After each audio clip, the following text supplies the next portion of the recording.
Harper Audio presents Patriotic Grace, What It Is and Why We Need It Now, by Peggy Noonan. Read for you by the author.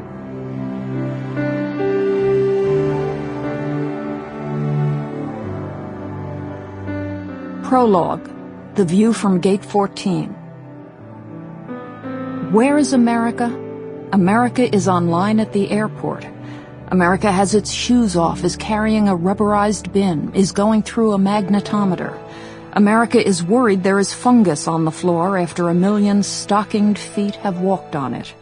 But America knows not to ask. America is guilty until proven innocent, and no one wants to draw undue attention.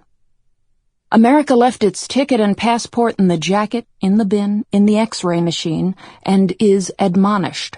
America is embarrassed to have put one 1-ounce moisturizer too many in the see-through bag. America is irritated that the TSA agent removed its mascara, opened it, put it to her nose, and smelled it. Why don't you put it up your nose and see if it explodes, America thinks, but does not say.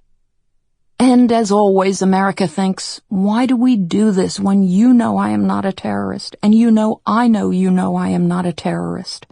Why this costly and embarrassing kabuki when we both know the facts, and would even privately admit that all this harassment is only the government's way of showing that it is fair, of demonstrating that it will equally humiliate anyone in order to show its high-mindedness and sense of justice? Our politicians congratulate themselves on this as we stand in line. All the frisking, beeping, and patting down is demoralizing to our society. It breeds resentment, encourages a sense that the normal are not in control, that politics has lessened everything, including human dignity. Another thing, it reduces the status of that ancestral arbiter and leader of society, the middle-aged woman. In the new fairness, she is treated like everyone else, without respect, like the loud ruffian and the vulgar girl on the cell phone. The middle-aged woman is the one spread-eagled over there in the delicate silk blouse beneath the removed jacket, praying that nothing on her body goes beep and makes people look. America makes it through security, gets to the gate, waits. The TV monitor is on. It is Wolf Blitzer. He is telling us with a voice of urgency about the latest polls. But no one looks up. We are a nation of Willy Lomans, dragging our wheelies through acres of airport, walking through life with a suitcase and a slack jaw, trying to get home after a long day of meetings, of moving product. No one in crowded Gate 14 looks up to see what happened with the poll. No one. Wolf talks to the air.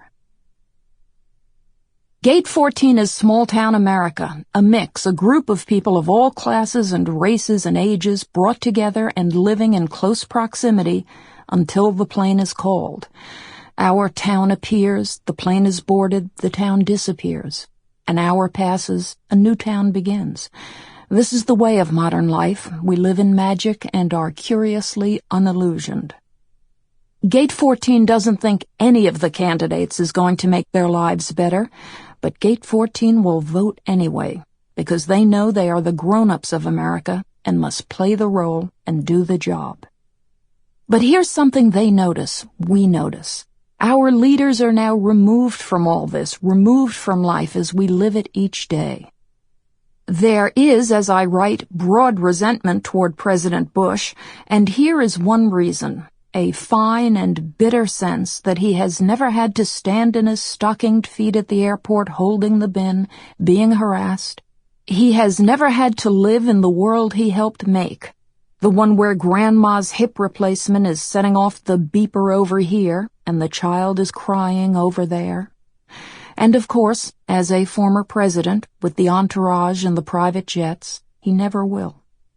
Nor will Bill Clinton, nor the senators and leaders who fly by private jet. I bet a lot of Americans, most Americans, don't like it.